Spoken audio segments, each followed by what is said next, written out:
Hey, everybody, it is Dr. Vibe. I am the host and producer of the award-winning Dr. Vibe show. As always, I like to say you're blessed and highly favored. You're a magnet for miracles and you're a solution for someone's problem. I am also a certified empowerment coach, and what I do is I bring empowerment into men and those who love them lives so they can make better decisions and reach their goals. And you know what? I'm just loving this new platform because it's introducing me to even more wonderful people in the world. They're doing right things for the right reasons.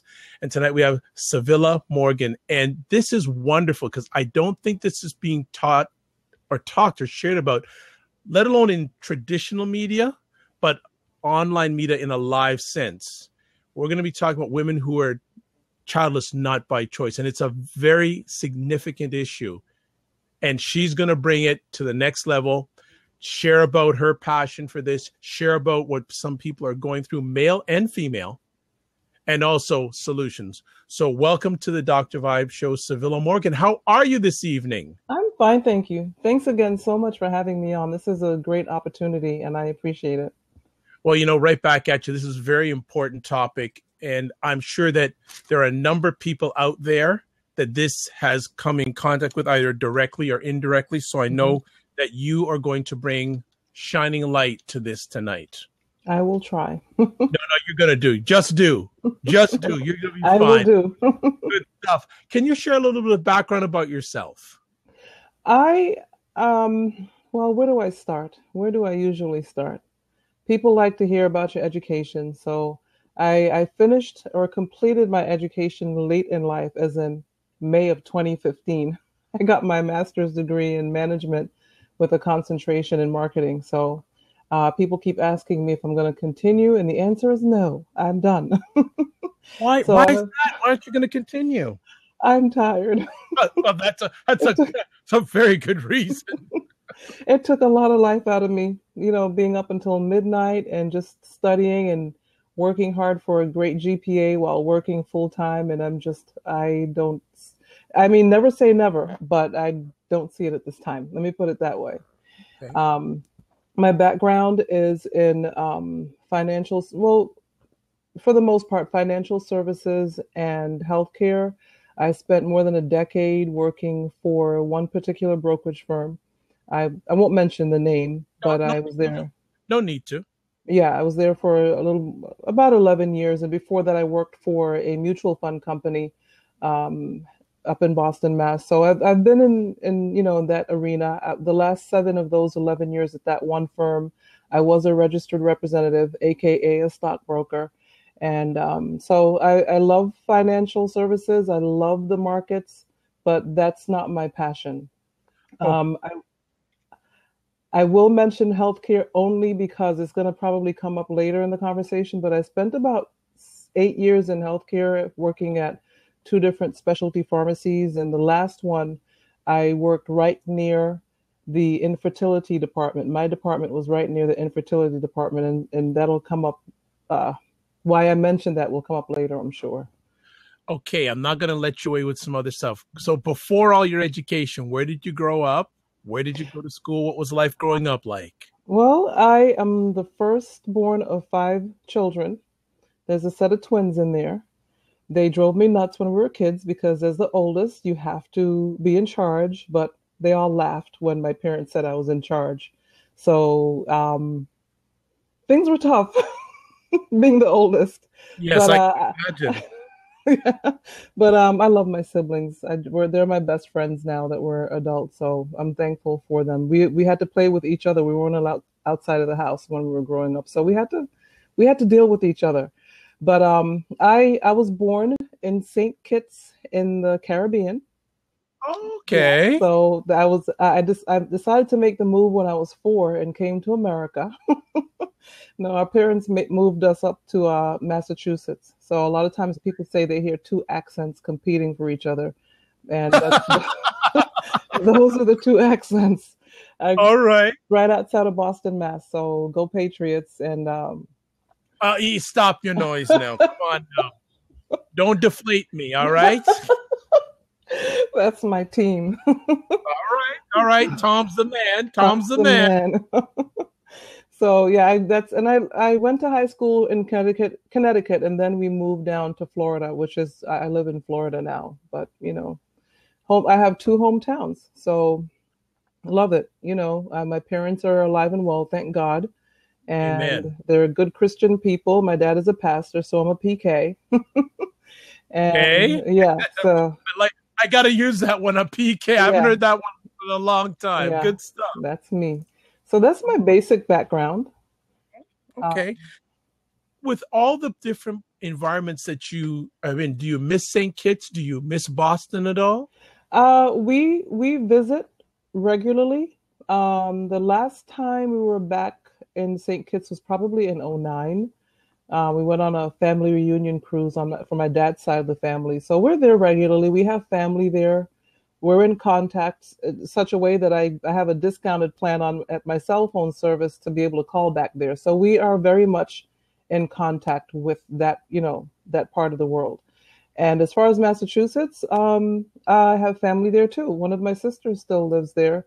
And I was actually there last October and stayed with her and her husband. And I went to my first ever home game, the Patriots against the Bengals. So, To bring them up again. My sorry.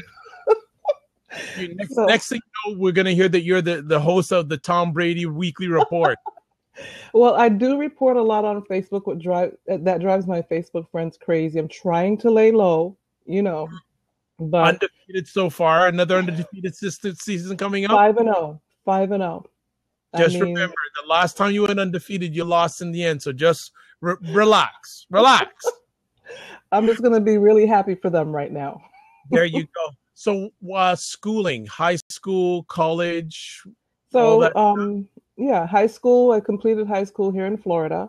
Right. And then I went to the University of Phoenix for my undergraduate, got a bachelor's degree in management, and then Strayer University for my master's degree, master's in management with a concentration in marketing. And I love marketing. My degree should have probably been in marketing, but it doesn't. I mean, it's fine. I love marketing. So I just want to find, I'm listening here and I'm going, okay, marketing, business. And then where did the health come in? Well, I went back to school while I was still working for this one particular pharmacy. And I went back to school because I honestly, I was trying to move up in the company and it wasn't working. So I decided to go back to school. I went back to school, got my bachelor's degree, tried again. It still wasn't working. As I look back now, I realized that it was God. It was a God thing. And so I tried, several times, went back, got my master's degree. And the whole time, and I guess I can probably speak about it now, the whole time that I was trying to move up in the company, the department that I was in was right next to the infertility department.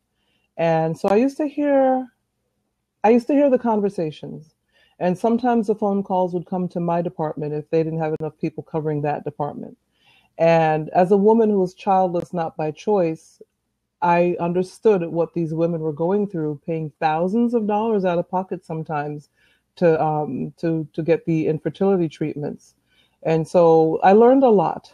I learned a lot by just sitting nearby, and it just kept coming. And I don't know if I'm going ahead of the conversation, but it just kept coming back to me that nobody really wanted to talk about this whole issue of childless not by choice. I would hear different things, and this is probably another reason why I probably shouldn't bring up the names of these companies, but I would hear, and they were admonished, but I would hear some of the employees saying, why are they spending all this money? They're in their 40s. Why are they doing this? And of course, I understood that even in your 40s, why you would want to try everything you can, maxing out your credit cards to get those infertility treatments. I understood. So, all of that was just, it was good for me to sit there and learn. Although I never got to move up in the company as I expected to, it was good for me to sit there and just take it all in and learn and understand what these women were going through. Hear how other women who had children could talk like this, which Still kind of, I just don't get it sometimes. I don't understand. I mean, all you have to do is put the shoe on the other foot. All you have to do is think about, what if I didn't have my kids? How would I feel? And it just never occurs to people to put the shoe on the other foot. It's amazing. Let me ask, when did the listening to conversations become, I got to do something about this? Do you remember that moment? It wasn't one particular moment. It had been going on for quite some time. The year before I left, the year before I finally left, a full solid year, I felt God saying, you need to step out and go and talk to, start talking to people, start the conversation. You need to step out. Of course, he never gave me details, but he kept saying, you need to step out. And I kept saying, I can't. I have bills to pay. I can't just quit my job, although, it wasn't my favorite job. It wasn't anything that I saw myself spending the rest of my life doing. It was paying the bills. And I just refused for a good year. And then the following year, I started hearing God saying, it's now or never. And I'm like, oh, goodness gracious. And I kept trying to put it out of my head. And he just kept saying, it's now or never. And finally, last November, I quit my job. Wow. What? So how do you remember that moment when you left forever? I had a big rock in the pit of my stomach as I walked away. Remember, I have a financial services background. Yeah. I'm in my late 40s. Mm-hmm. I'm supposed to be working on building my 401k, because when I got the job I had in financial services, the reason that I wasn't there anymore was because I was laid off. After 11 years, they laid 250 people off in one day. Wow. And so it's like I had to start all over again. So here I am starting all over again. All of this experience, and you hear it all around the country, all around the world. People are underpaid, and people are educated but not making what they should be making. So I was starting from scratch, and so I was just rebuilding everything. And all of a sudden, God is like, "You need to step out." I'm like, "Seriously? Now? I'm in my late 40s. I don't have time for this." It's on my heart to talk to women and to get the word out and start the conversation, but I don't want to quit my job to do it. But it was just so weighing on me. It was unbelievable. It was unbelievable. And so the day I handed my resignation letter to my supervisor, he was just getting ready to go to a meeting. I didn't know. And he said, I have a meeting. And he pushed it back in my hand and he said, we'll talk when I get back. And I pushed it back in his hand and he's like, we'll talk when we get back.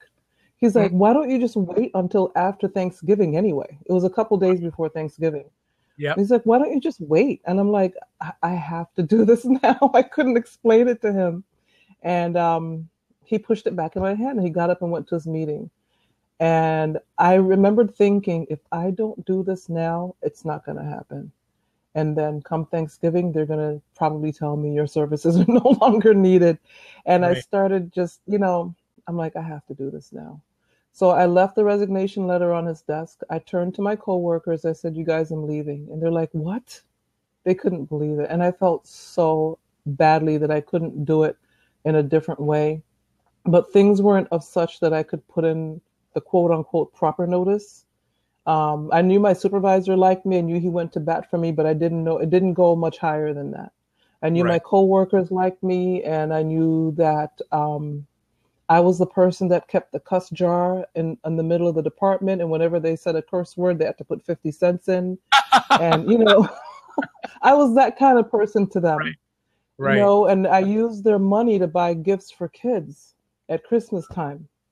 And I showed them the gifts. They said, you don't have to show us anything. I said, I want to. And I took pictures when I took the shoe boxes to the collection center. That was the person I was at work. And that's the person that they were about to lose. And I'm not bragging on myself, but I believe I brought some kind of value to my team and my coworkers and my supervisor. I believe so. And so they were just so shocked. But I had to get out of there before I changed my mind and before God was like, okay, you know what? I'm done. I'm not talking to you anymore. It was so, I don't know how to explain how heavily it was weighing on me. And so I left. And he called me. He Okay. called me. He's like, I can't believe you're doing this. I asked you to wait till I got back from my meeting. He started making me I started to feel so bad Right. because I'm already thinking, what in the world am I doing? This is so not like me to, I need money. I need to be paying my bills. This is not what I'm supposed to be doing. Like None of it made any sense. you have a financial background. What are you doing? Exactly. It made no sense what I was doing whatsoever. So that's how I left. So you leave. And so when you left, did you know this was going to be your journey? Doing this, advocating this? I knew it would, but I didn't know, what the daily journey would entail. I didn't know, I didn't know what the daily journey would entail. Let me put it like that. Okay. Well, that's fair. So you've been, so how long have, so I guess you've recently quit your job, but how long approximately has this been a passion of yours to deal or address this issue in this situation?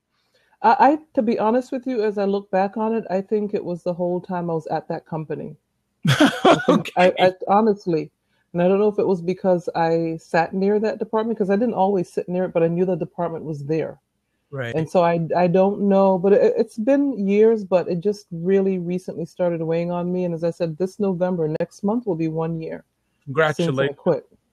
Thank Congratulations. you. So it's, but as I look at the past year and reflect on it, this was a prepping time for me.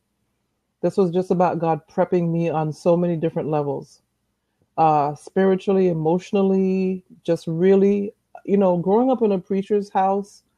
Oh, it's easy to say I know who God is. Yes, I was baptized when I was 14, and I went through things like anybody else. People think that preachers' kids are the worst, which is not true. It's just that we are more visible, but Right. we're not any worse than anybody else. But I went through things, but I had to come to a crossroads and realize God for myself. It wasn't up to my parents to make me realize God. Right. So I just had to, hope I'm not going off on a tangent, but We're gonna get you back. We're gonna get you back. okay. Let me take this. So let's get right to the actual conversation piece for tonight. What Okay. are some of the misconceptions when it comes to women who are childless not by choice? Let me start on that basis and let's take it from there. So what misconceptions do you hear, and also what misconceptions are the ladies that are involved in this issue or having it affect them hearing given to them? Um, I think the biggest, I don't know why or how, but I think the biggest misconception is that we didn't want any kids.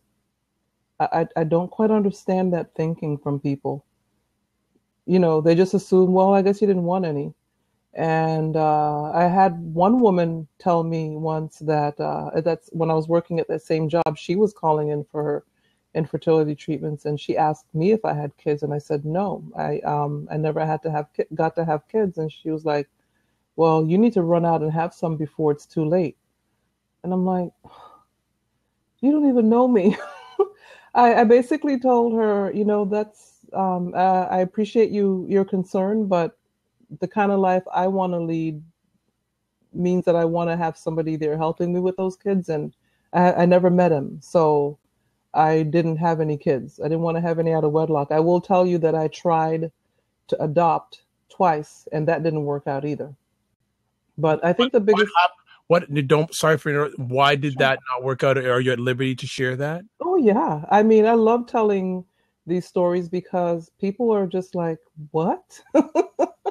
But one of the stories is that I went to a church about an hour and a half north of where I live because they were having an adoption fair or whatever. And I went up there, and at that time I was working at the firm, and so I was making money. And they really they didn't respond to me. And when I called back, they didn't respond to me. And they didn't want anybody that was single. They wanted to adopt out to couples. And so they never took me seriously. And then the other time was I took time off work. Again, I was still working at the firm. I scheduled time off in the middle of the day, went to meet this lady. She was one exit away from me on the highway. And so I went down to that road and I drove back and forth for about 25 minutes and I never found the adoption agency. And I called her and she would not pick up the phone. And when I got back to work and called her, she picked up the phone right away. And I said, "What happened?" I said, "I've been trying to find you. I tried calling you." And I'll never forget her response was like, "Oh, okay, well, I guess, whatever." It was just so nonchalant. It was unbelievable. And it was at that point that I realized, maybe this isn't to be. Maybe it's just not to be. Maybe I'm not supposed to get married. I'm not supposed to have kids. I'm not supposed to adopt. Everything I tried, I ran into a roadblock. It was unbelievable.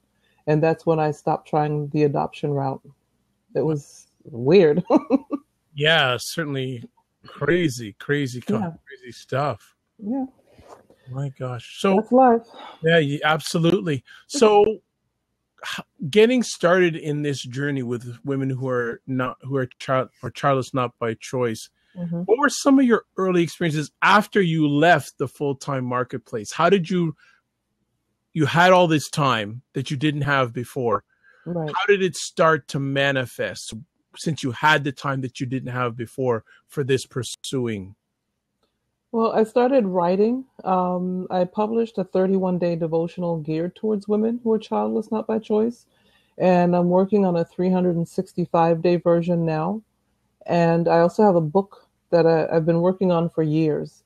And for some strange reason, I can't finish the book. But I think it's because I tell myself it's because my story is not finished. So I don't know how to finish the book.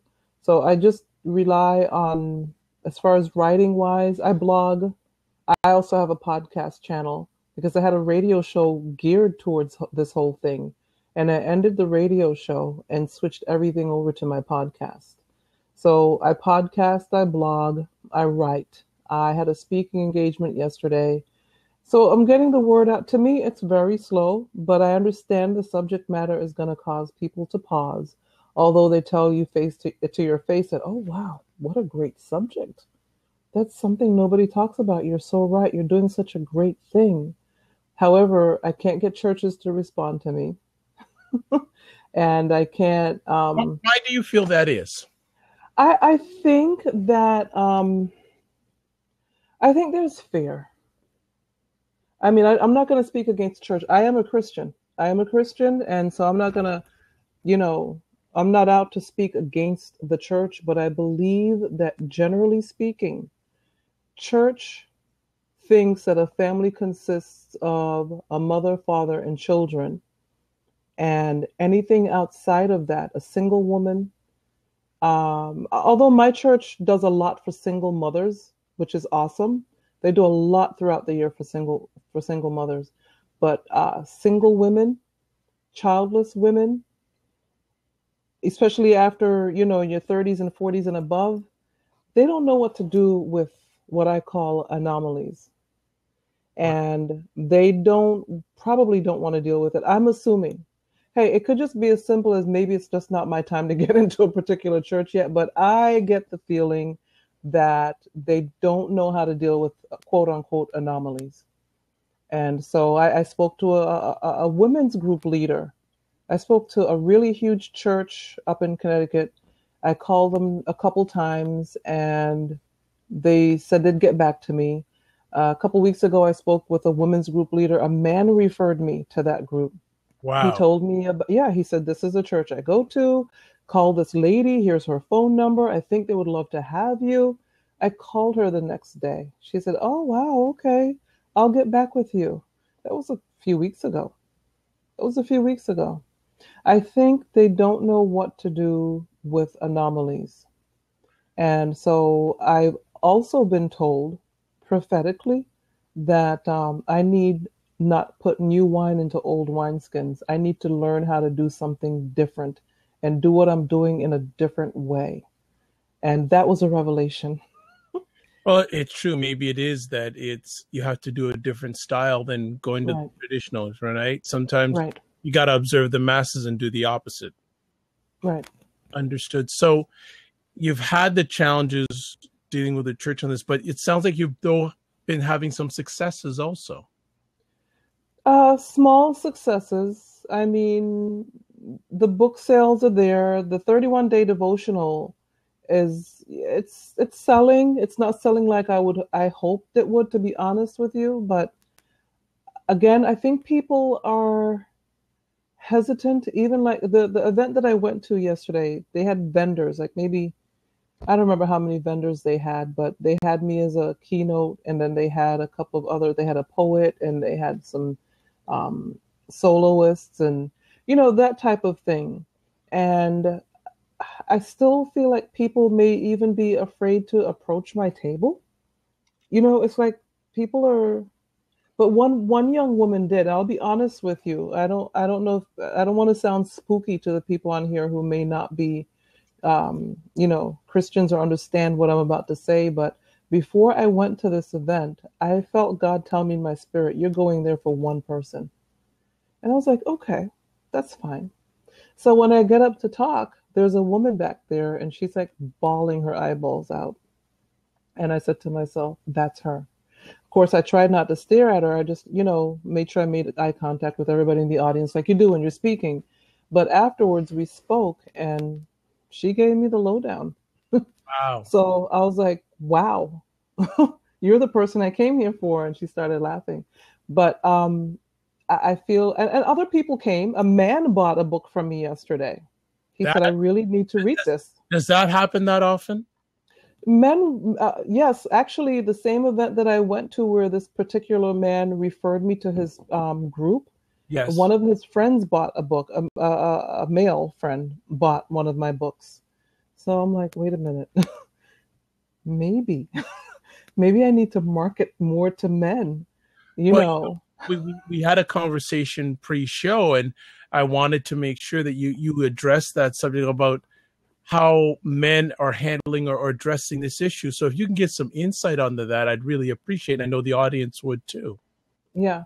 I actually went to a particular doctor um, because I found him online. He's from the same island I'm from. And so I was like, oh, I got to go check him out. And so we were talking, and he said, men suffer too. I said, he's like, we just deal with it in a different way. Very true. And it really gave me pause. I'm like, I'm so sorry. I never even thought about that. I mean, I know that the women, when they're trying to have kids, they're probably driving their husbands crazy. I realize that, but I never realized that it could hurt them too. They could be hurting. And of course, men internalize where women are just we emotionalize and they internalize.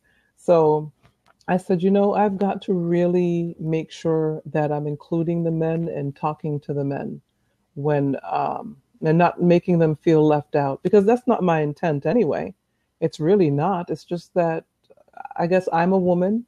I know what it feels like not to be able to have kids and never be able to carry a child. And I just geared it towards that. But again, like that lady said the other day, I need to do things in a new way.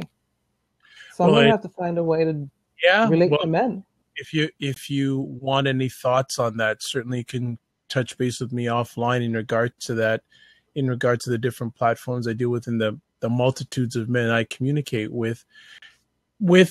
And I want to just stick on the men for a second. What have you had any conversations about this topic with men? And if you have, what have they shared with you? No great detail, because you know very well that men aren't going to get emotional, Yeah. especially with a strange woman. They're not going to go down to the emotional level, but they encourage me. The men that I've talked to encourage me and tell me that this is a great thing that I'm doing. And I guess that's why when you start to talk to the women and you don't understand why they don't return the phone calls, and why they don't bring you in to speak to their women's group. It's like, this doesn't make any sense. The men are very encouraging. Of course, the women are encouraging, especially if they're going through the same thing. They're thankful that somebody's creating a place and a space. But it's, to be honest, the men are very encouraging. Wow, that's great. That's great to hear. Well, let's get back to the ladies here. What are some, I don't want by names, but what are some of the, if you could share one or two stories with us on women that you have encountered and what's coming from their heart, and how do you find ways of helping them through this challenging time in their lives? I, I know someone whose family member died because I guess she was trying to hang on, like I was trying to hang on to meet Mr. Right. One thing we haven't touched on yet was the multiple surgeries I have had trying to wait to meet Mr. Right. Go ahead. I've had several what you call myomectomies, which is where they go in and remove fibroids.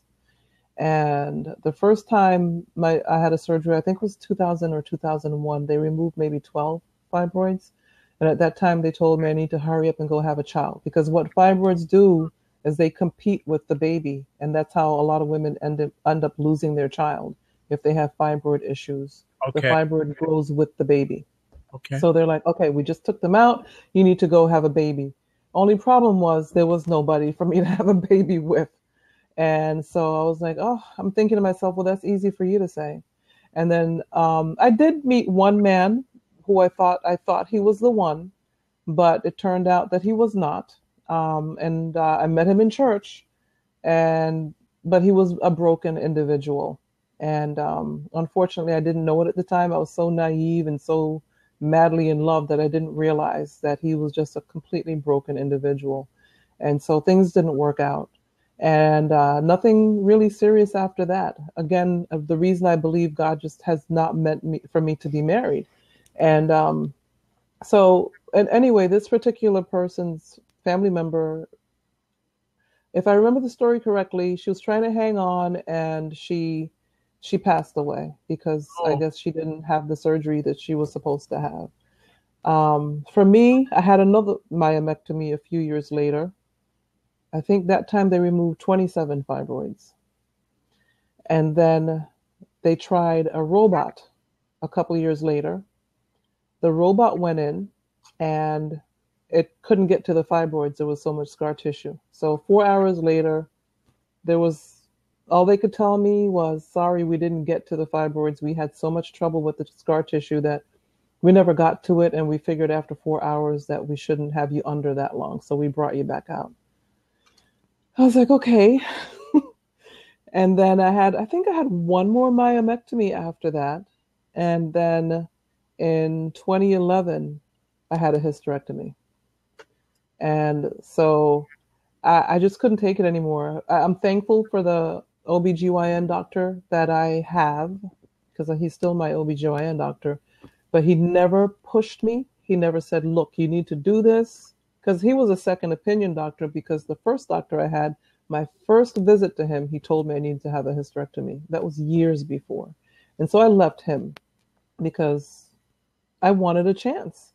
He knew I didn't have any kids, and he went straight to hysterectomy. So I left him, went and had a second opinion, and that was the doctor I have now. So thank God. Anybody listening, please, if you have any concerns whatsoever, get a second opinion. And I talk about that on my shows as well. Please get a second opinion. Your body is worth it. And so this doctor, he just, he went along with me. He did 2 of the surgeries, and he did the hysterectomy too. But I remember it was in November. I don't know why so much happens in November for me, but it was in November. I was heading a meeting, and we had just finished praying, and I don't want to get too graphic, but I had to wait for everybody to leave and just clean up the absolute mess that ensued.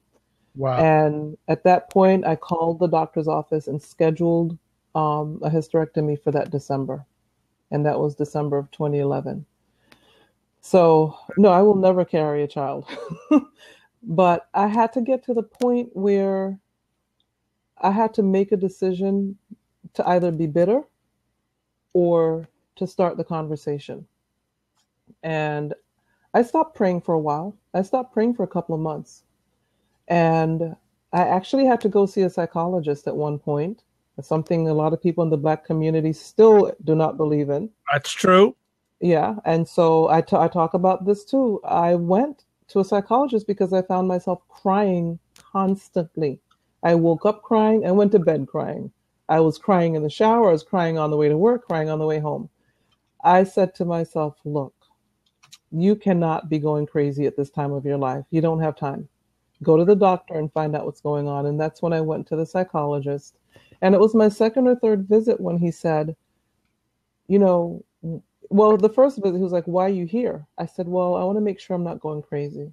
He said, well, the median age to go crazy is in your early 20s. So I had no choice but to laugh. He said, you're too old for that, so you're not going crazy. And then, I met with him a couple more times, and then he said, you're grieving a loss. That's why you're crying. You're grieving a loss. And that's when the light bulb went off in my head. He's like, you're grieving just like the woman who lost a baby at birth, lost a baby when the baby was 3 or 4 years old. You're grieving the fact that you will never have a child. You're grieving a loss. And when he said that, it was just like, duh. I guess I never allowed myself to be able to say I was grieving. True. You got out of your own way. Yeah. He allowed me to get out of my own way. This has really touched me because I really appreciate your being so open and honest because, as I say, your test has been a testimony for others. I have no choice but to be open. It doesn't make any sense, unfortunately, for me, because trust me, nobody knew about this. Only my immediate family knew what I was going through. Not even my very good friends knew, at least to the extent of what I was going through when I was going through all those years, because I didn't want to talk about it. Only my parents and my siblings. That was it. And now I'm stepping out to talk to people. I might as well tell my story. Otherwise, it just wouldn't make any sense. But I'm a very private individual, believe it or not. I don't know too many people that are public about this kind of stuff. I mean, it's hard. It was hard. I have so stepped out of my comfort zone. You just don't even understand. I am so way out of my comfort zone right now. But there is no space for this. Nobody's talking about it. Everybody's looking the other way. They don't know what to say. It's kind of like death, really, to be honest. It's like nobody knows what to say, so they stay away or they say something silly. And it's because they don't know what to say. So I have no choice but to talk about it. And of course I have to know in what medium I can say what. So that's always a little bit of a challenge. I got to one event one time. It was supposed to be a women's event, and I get there, and half of them are children, maybe five women, and then 5 men, and it's like, so I had to change my story, So. Wow. I just want to, before we go any further, to just give props to two people. One is Raising Great Men. One, it's like my sis, Marie, one of my sisters online, Marie Roker Jones, and Marie hosts a great platform called Compassionate Convos. And Marie, I am suggesting that you get Ms. Morgan on this because I think it'd be a great conversation piece for that wonderful platform that you're part of. And she's just jumped out, but at Unleash the Fear, thanks so much also for stopping by. Awesome. I have to ask, how have you been able to get through this? Like, I know a lot of people would say, oh, I'm thinking about that, but I really want to know because I'm gotta be honest. I don't know many men that could go through this. You mean go through it with a wife that had to go through it? Or you on your own? You have some you have some platinum in you, young lady. That is fantastic, and I'm saying this complimentary wise. I know, I I'm know. I'm going emotionally. You've been taken through so much, but you're still here. Well, that's amazing that you would say that because that's what my mom said to me. Because there was a point when I told her, I can't take this anymore. I'm not strong enough for this. And she said, yes, you are, because you're still here. And I will never forget that for as long as I live, because my mom had 5 children. And I always used to say to her, you have no idea what it feels like. And I knew it made her feel bad, and that wasn't my intent, but I would tell her, you don't know what it feels like to want children and never be able to have any.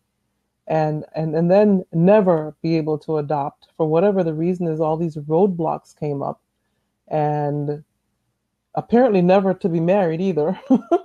And I'm just like, as I said, I stopped talking to God for a little while. I really did. And it was after my time with the psychologist, that I started praying again. And again, um, another crossroads. I had to decide, do I continue with him or go my way and do my own thing and be bitter? And I always jokingly tell people that I'm too vain to be bitter. because, because I always think that bitterness is a crazy emotion. It just affects you on the inside and the outside. It really ages you. Nobody believes I am how old I say I am, but bitterness ages you on the inside and the outside. And I had to make the decision that I don't want to go down that road of bitterness and being alone and just, I don't want to live the rest of my life like that. And I want to talk about it. I tell people I have a big mouth. I want to start the conversation and create the place and the space. And I'm just going to start trouble. I'm going to just change things. I'm going to change society and be the waymaker. And even if, I die before it's complete, at least I started the conversation. But I want this conversation started. I want us to, as a society, face the monster. And to me, the monster is anything that's not being talked about, not just childlessness, not by choice, but anything that that people are afraid to confront is a monster. And when you confront it, it's no longer a monster. And so that's me. Great stuff. Along your journey, could you share any special moments that you've had discussing or sharing this subject with others?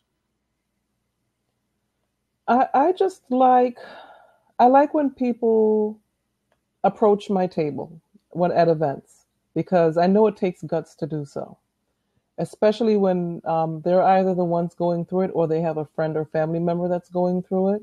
And I like people who stand up for their friends and family. So when they come to the table and tell me, I have a family member that's going through this, I applaud those people, because you came to my table to talk about something, and other people are probably looking to see who is coming to my table, and you don't care because you're there for somebody. Whether you're a man or a woman, you're standing at that table for somebody. And maybe there might have been a time in my life when I would have been afraid to approach a table where there's a big logo and my sign and everything saying, childless, not by choice. So I applaud anybody that wants to stop and talk, because they're helping me start the conversation. Nice, nice. Men, and I want to get back to men in this subject. Mm-hmm. And obviously, you obviously haven't dealt with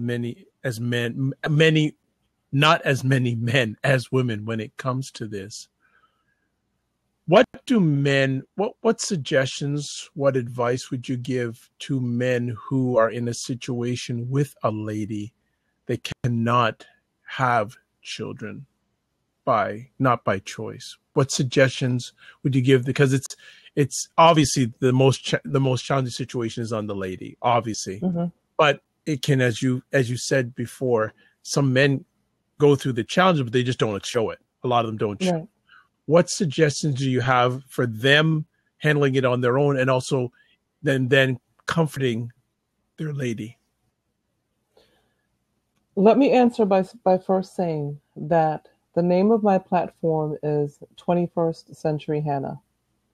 And I came up with that name because of Hannah in the Old Testament, who lived at a time when not bearing children, not having the ability to bear children was not a good thing. True. And yeah, a woman's role was to produce. And on top of that, men were able to marry multiple women. So Hannah had a sister wife, and her sister wife was producing like crazy. So what did she do? She harassed Hannah because that's what women do. Women like to know that I don't like to generalize. I'm not trying to generalize, but I think we all know women can be very competitive, and a lot of times we even dress for each other more so than we dress for men. We want to see who has the latest brand name pocketbook or shoes or whatever. So Penina, Hannah's sister wife, was competing with her and having children. Hannah wasn't having any children. And Hannah's husband, Elkanah, said, "Aren't I enough for you?" Because he preferred Hannah, by the way. And that's probably another reason that Penina harassed Hannah, because she was jealous of Hannah.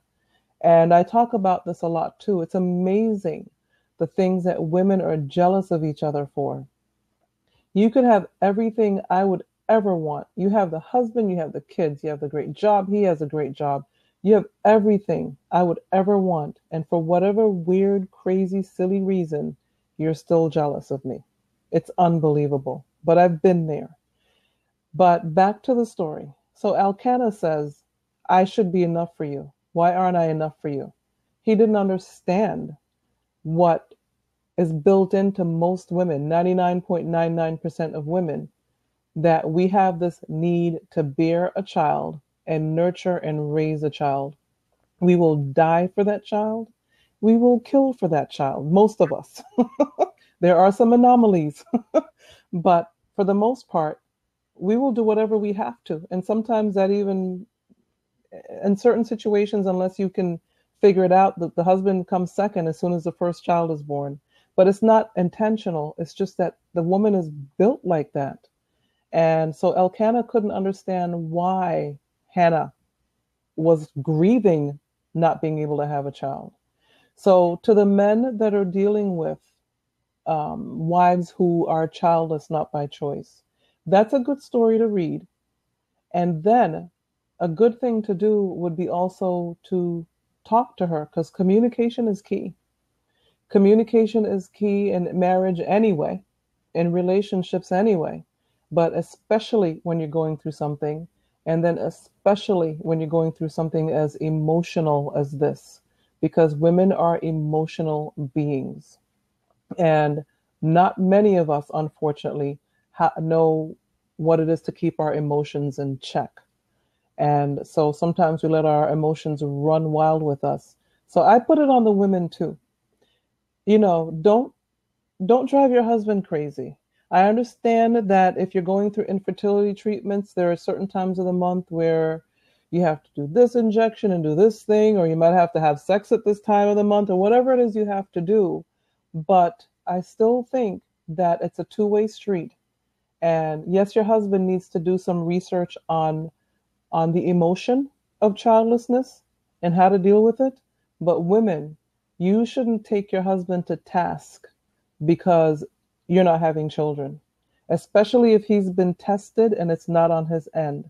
I think that the two of you need to hang in there together and do the best you can together, and don't harass the man.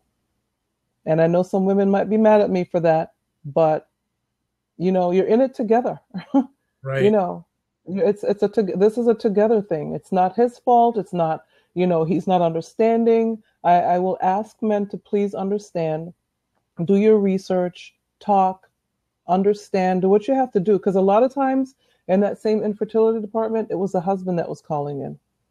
Half the time, actually, it was the husband that was calling for the infertility medications. Not because it was something wrong with him, although there was a percentage where it was the man that was having an issue, maybe with low sperm count or whatever. But a lot of times, even though it was the woman's problem, he was calling in for her medications, which told me one of two things. She was driving him crazy and he couldn't deal with it. Okay. Or he understood her pain. And I like to think he understood her pain. Yeah.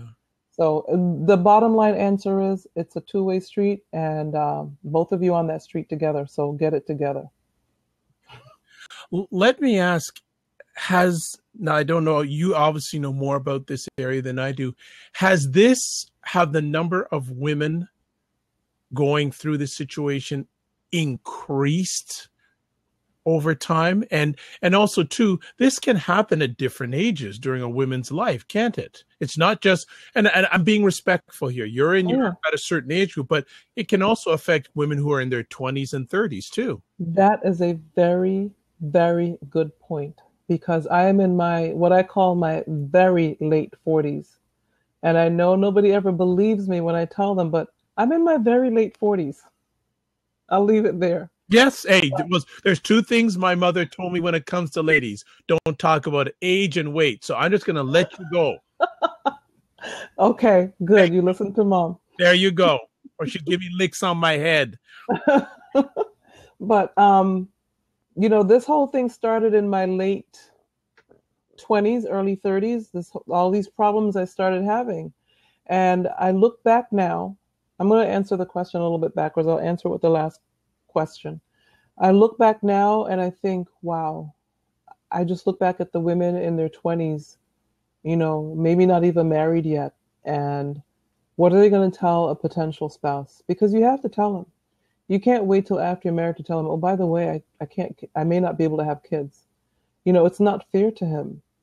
So you have to have that discussion on top of the other discussions that you should be having before you get married, like talking about money. You should be talking about how many kids you want and where do you want to live, and all of these things that people apparently tend not to talk about because the divorce rate is 50%. But you have to tell him beforehand. And what do these women in their 20s do when that conversation comes up? And I feel so bad for them. But when I first had my hysterectomy, one of my sisters told me about a website, and it was a website specifically for women who have had or are about to have a hysterectomy. And there are over 350,000 women on that site. Wow. From all around the world. I haven't been on there lately, but I'm a member. I am a member. And the reason I bring it up is because the women's ages range from their 20s all the way up.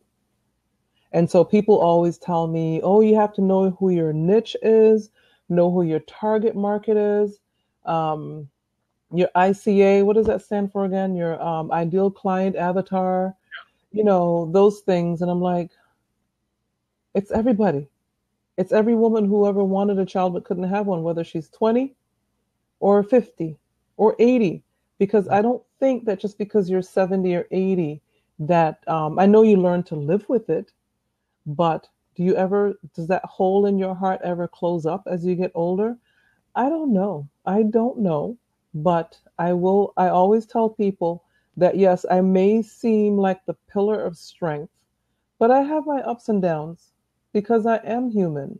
I have my ups and downs. I do have a little twinge in my heart on Mother's Day when they tell all the moms to stand up so they can get a mug or a flower or whatever it is that they hand out. I do get a little slightly aggravated when people say, oh, all women are mothers. Well, that's a nice sentiment, but the fact is I don't have any children and I can't stand up when it's time for the mothers to stand up on Mother's Day. And I hate to sound cynical. But no worries. It's exactly, you're being truthful. You're being transparent. I'm trying to be transparent. I always have to fight because I want people to understand that I'm not against mothers.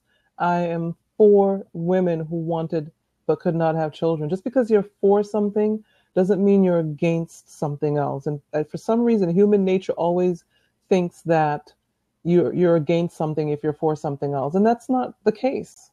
It's just that I want to get that conversation out, because right now there are women all over the world with this hurting heart, with a portion of their heart that's empty, and they can't talk about it because if they talk about it, they seem crazy or like they're being hateful, or they're going to steal somebody's baby or something crazy, which, it doesn't even happen that often. Yes, it does happen where some woman just goes off the deep end and does something crazy, but that's not most of us. Most of us we just want you to understand.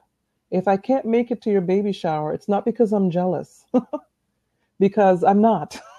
It's just that I can't make it to the baby shower. I cannot deal with it at that time, depending on where in the journey I am.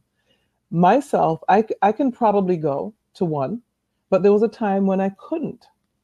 And people have to understand that we're all on a certain place in our journey, whatever our journey is, and be able to understand that it's not always about you. I'm not jealous of you. It's just that I always tell people this on my podcast too. Take care of you. Yes. Yep. Take care of you. You can't be concerned about what other people are thinking or feeling, or if they think you're jealous. Time out for them. Take care of you. Mentally, physically, emotionally, take care of yourself first. That's a very good point. Well, I think that may be a good point for us to start winding down on. Okay. I'd like to just say first things first. Thank you so much for sharing some of your story. I think it's an earful. Huh? That was an earful, I'm sure. No, you know what? I heard with my heart. And yeah. I consider you a warrior princess for everything that you have gone through. And it's never completely overcome, I think. No. But at least you've come to a place in your journey that you're saying, you know what? It's not about me. It's about we. Right. You've come to, and I think and like I said, your test is a testimony. And I know that whether people who are watching live or watching the replay of this, they'll be able to either relate to it directly or indirectly, because this is a bigger issue than people think. And again, many people who have kids don't think about this because they have their kids, but there's probably someone that they either know or who they know, but they haven't told them that are going through this or have gone through. My brother, sorry to interrupt, but my brother, I had to have this conversation with my brother, and he's one of my biggest advocates. But he's been there. I mean, he's my brother. He's been there for me for so many things in life. He was there at midnight when I called him after I broke up from that guy. And he's the one that encouraged me and told me that no sister of his will chase after any man or wait for any man. The macho things that men do. And so he's been there for me. But he told me once, I said, no, we don't live in a vacuum. I mean, people that are married with children think that everybody else is married with children. And that's not the case. And because he was telling me about a couple, and he said, they don't have any kids, and we're always talking about our kids. I said, yeah, and they're sitting there quietly, right? He said, yeah. I said, what are they going to say? What are they going to talk about if they don't have any kids? And he said, I never thought about it. And he's one of the most intelligent men I know. He's a business owner, very successful business owner, is a very intelligent man. And I'm not saying it just because he's my brother, but he's a smart guy. And he has 3 kids, my 3 nephews. I bring them up every chance I get, although they're grown men themselves now. I mean, I never knew at the time that they would be my little slice of what it's like to deal with children, because I've known them all their lives. So I took them to their games. I cleaned Pampers, I cleaned runny noses and throw up and all that stuff. I've done it all. I didn't realize at the time that I would never have my own kids, but I love them like crazy. But he said, I never thought about it. It was unbelievable, but at least I got him to thinking, and I think a lot of people are in that same boat. They're just not thinking about it, that not everybody is married with children, or if they're married, not everybody has children. And when you see somebody sitting there saying nothing, That should be a hint. Absolutely. Yeah. Well, do you have any final comments you'd like to share with us this evening?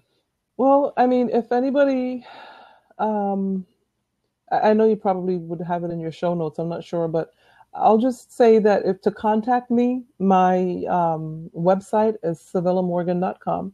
So www.civillamorgan.com. And my email is booksbycivillamorgan@gmail.com. And so feel free to email me. When you go to my website, you can subscribe and you get a monthly newsletter. And my podcast is 21st Century Hannah. And so I'm on all types of social media. I'm on everything. There you go. Yeah. There you go. Real easy to find me. Excellent. Well, you know what? I'd like to thank you for taking time to share with us. This is an incredible story, but it's not just your own story. That's a million people's story. Yes. Exactly. And we really appreciate it. And please keep us up to date what's going on in the serving of others. And you always have a home on the Dr. Vibe Show. Well, thank you. Thank you so much. Thank you for making this a better show. Really, this is the first time I've done or had the honor and pleasure of doing a story like this. So I'm really humbled that you've taken the time to share with the audience. This is really a touching story. And I know some people who I'm going to share this with that need to hear it. Thank you so much. That's an honor. Thank you very much. The honor's right back. Like I said, it's more an honor that you've overcome and willing to share this. I think that's the biggest honor to me. Thank you. It is the Dr. Vibe Show. I am the host and producer of the award-winning Dr. Vibe Show. And as always, I like to say that you're blessed and highly favored. You're a magnet for miracles and you're a solution for someone's problem. You can catch me at the drvibeshow.com, the drvibeshow.com. You can also contact me. Best way is probably through Twitter at drvibeshow. I'm also on Instagram daily, Monday to Friday now. Giving things from a man's perspective. I may even put up Periscope daily, doing Periscope dailies Monday to Friday. And I'll probably give a little commentary about this after we finish, because I think that's a number of men need to know and come to their hearts in regards to this story and this issue. Also, too, you can catch me once a month hosting the Good Men Project show at thegoodmenproject.com, one of the most viewed sites in the world for men. And I host it and I co-produce it with Marie Roker-Jones of a Raising Great Men at Twitter. So something else is coming down the road. Oh, and see, here we go. Usual. We have these people jumping on at the last minute. So we're going to do a little bit of an after show here, but please catch the replay of this. Civilla has her contact information. Please get in touch with her if you either yourself or you know someone that needs help overcoming this situation. All right. God bless. Peace be well. Keep the faith.